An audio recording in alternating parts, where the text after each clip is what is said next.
அனைவருக்கும் வணக்கம். இன்னைக்கு டிசம்பர் 25, 2024 புதன்கிழமை. தினமணியில் இருக்கிற முக்கியமான நியூஸஸ் என்னென்னு பார்ப்போம். ஹெட்லைன்ஸ் வந்து டங்ஸ்டன் சுரங்கம் இடம் மறு ஆய்வு, மத்திய அரசு அறிவிப்புன்னு தெரிவிச்சிருக்காங்க.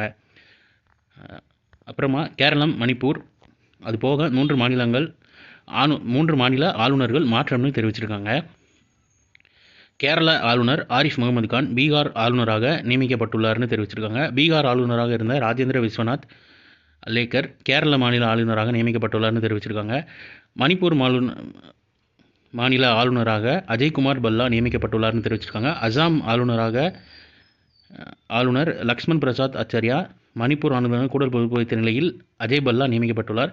மிசோரம் ஆளுநராக ஹரிபாபு கம்பம்பட்டி ஒடிசா மாநில ஆளுநராக நியமிக்கப்பட்டுள்ளார். மிசோரம் ஆளுநராக முன்னாள் இராணுவ தலைமை தளபதி வி.கே. சிங் நியமிக்கப்பட்டுள்ளார்னு தெரிவிச்சிருக்காங்க. மொத்தமாக 5 மாநிலங்களுக்கு ஆளுநர் மாற்றிருக்காங்க. ரொம்ப இம்பார்ட்டண்ட்டு பார்த்து வச்சுக்கோங்க. இதோட இமேஜ் வந்து நம்ம டெலிகிராம் சேனல்லையும் வாட்ஸ்அப் சேனல்லையும் இருக்குது. அதை நீங்கள் எடுத்து சேவ் பண்ணி கூட வச்சுக்கோங்க. அடுத்த எக்ஸாமுக்கு போகிறப்ப பார்க்குறதுக்கு ஈஸியாக இருக்கும். இன்னுயிர் காப்போம் திட்டத்தில் ரூபாய் 2 லட்சம் வரை கட்டணமில்லா சிகிச்சை. இன்னுயிர் காப்போம் நம்மை காக்கும் 48 திட்டத்தின் கீழ் வழங்கப்படும் கட்டணமில்லா சிகிச்சை தொகை 2 லட்சமாக உயர்த்தப்பட்டுள்ளது.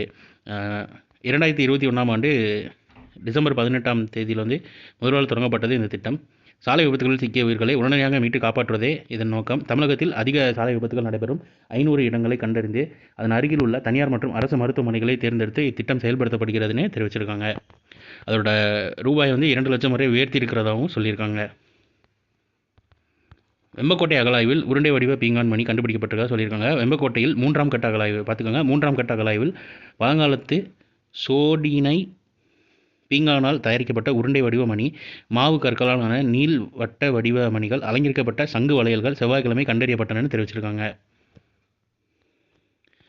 அடுத்ததான் இன்றைக்கான திருக்குறள் என்னன்றதை பார்ப்போம். வாரி பெருக்கி வளம்படுத்தி உற்றவை ஆராய்வான் செய்க வினை, பொருள் வரும் வழிகளை பெருகச் செய்து அவற்றால் வளம் உண்டாக்கி வரும் இடையூறுகளை ஆராய்ந்து நீக்க வல்லவனை செயல் செய்ய வேண்டும் அப்படின்னு தெரிந்து வினையாடல் அப்படின்ற அதிகாரத்தில் திருவள்ளுவர் சொல்லியிருக்காரு. 2025-26 மத்திய பட்ஜெட் பொருளாதார நிபுணர்களுடன் பிரதமர் மோடி ஆலோசனைன்னு தெரிவிச்சிருக்காங்க.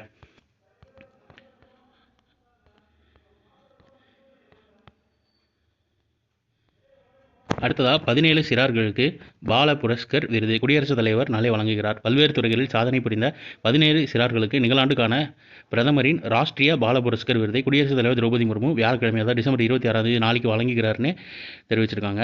கலை மற்றும் கலாச்சாரம், வீரம், புதிய கண்டுபிடிப்பு, அறிவியல் மற்றும் தொழில்நுட்பம், சமூக சேவைகள், விளையாட்டு, சுற்றுச்சூழல் ஆகிய 7 பிரிவுகளில் சாதனை புரிந்த சிறார்களுக்கு ஆண்டுதோறும் வீர பால திவஸ் நாளில் அதாவது டிசம்பர் 26 வந்து வீர பால திவஸ் நாள் இந்த விருது வழங்கப்படுகிறது. பால புரஸ்கர் விருது எந்த டேட்டில் வழங்கப்படுதுன்னா டிசம்பர் 26. அந்த நாள் என்னென்னா வீர பால திவஸ் அப்படின்ற நாளில் வழங்கப்படுது.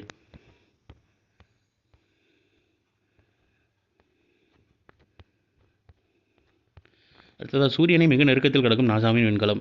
சூரியனை ஆய்வு செய்வதற்காக அமெரிக்க விண்வெளி மையம் நாசா அனுப்பியுள்ள பார்க்கர் விண்கலம் இதுவரை இல்லாத நெருக்கத்தில் அதை கடக்கவிருக்கிறது. வெள்ளி கிரகத்தின் சுற்றுவட்ட பாதையை பயன்படுத்தி 7 ஆண்டுகளுக்கு சூரியனை சுற்றி வந்து ஆய்வு செய்வதற்கான பார்க்கர் விண்கலம் கடந்த 2018ஆம் ஆண்டு விண்ணில் செலுத்தப்பட்டது. இந்த நிலையில் புதன்கிழமை அதிகாலை 6:53 மணிக்கு இந்திய நேரப்படி மாலை 5:23 மணி சூரியனை பார்க்கர் விண்கலம் இதுவரை இல்லாத மிக நெருக்கத்தில் கடக்கவிருக்கிறது. சூரியனிலிருந்து 38 லட்சம் கிலோமீட்டர் தொலைவில் தான் இந்த விண்கலம் கடக்கும் என்றாலும் மனிதர்களால் உருவாக்கப்பட்ட ஒரு பொருள் சூரியனை அந்த அளவுக்கு நெருங்குவது இதுவே முதல் முறை என்பது குறிப்பிடத்தக்கது. எனவே சூரியனை பற்றி இதுவரை தெரியாத பல உண்மைகளை அந்த விண்கலம் மூலம் தெரிந்து கொள்வதற்கான வாய்ப்பு ஏற்பட்டுள்ளதாக நாசா விஞ்ஞானிகள் தெரிவித்துள்ளனர்னு தெரிவிச்சிருக்காங்க. அப்புறம் கன்னியாகுமரியில் வந்து வள்ளுவர் சிலை வெள்ளி விழா 25 ஆண்டுகள் அந்த வெள்ளி விழா கொண்டாட்டம் வந்து டிசம்பர் 30-31 நடைபெறதாகவும் சொல்லியிருக்காங்க. ஸோ இன்றைக்கான இம்பார்ட்டன்ட் நியூஸஸ் அவ்வளோதான். இதோட ஷார்ட்டர் வெர்ஷனாக 1 மினிட் கரண்ட் அஃபேர் நம்ம சேனலில் இருக்குது. வேணுங்கிறவங்க அதை யூட்டிலைஸ் பண்ணிக்கோங்க. மேலும் இன்னும் நியூஸ் வீடியோவில் சந்திப்போம். தேங்க்யூ.